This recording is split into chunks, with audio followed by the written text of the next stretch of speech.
সবুজ সাথীর সাইকেল বিক্রির অভিযোগ উঠল স্কুলের প্রধান শিক্ষক এবং পিয়নের বিরুদ্ধে। শোরগোল কেশিয়ারির গগনেশ্বর হাই স্কুলে। গ্রামের একটি বাড়িতে একাধিক সবুজ সাথী সাইকেল দেখে সন্দেহ এলাকাবাসী। খোঁজ নিয়ে জানা যায় গগনেশ্বর হাই স্কুলের প্রধান শিক্ষক এবং পিয়ন মিলে সরকারি সাইকেলগুলি বিক্রি করে দিয়েছেন। এরপরই স্কুলের গেটে তালা ঝুলিয়ে বিক্ষোভ দেখাতে থাকেন এলাকার বাসিন্দারা। ঘটনার সঙ্গে জড়িতদের গ্রেফতারির দাবি, পুলিশই যথাযথ ব্যবস্থা নেওয়ার আশ্বাস দিলে ওঠে বিক্ষোভ। হঠাৎ করে একজনের বাড়িতে সাইকেল পাওয়া গেছে, সবুজ সাথী সাইকেল।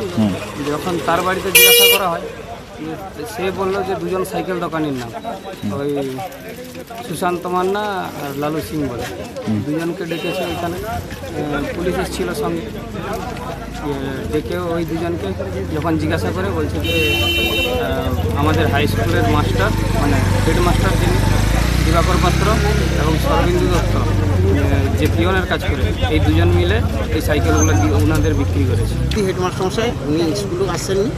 আমরা গ্রামবাসী সবাই চাইছি যে সরকারি স্কুলে যে সাইকেল গরিব মানুষকে না দিয়ে যে বিক্রি করে দেওয়া হয়, উনি তো সরকারি বেতন পান, তার সত্ত্বে এই যে স্কুলের ক্ষতি করা, এটা আমরা চাইছি যে উনি এসে এখানে কেন দিলেন, কী ব্যাপার, সর্বসাধারণের কাছে উনি জবাব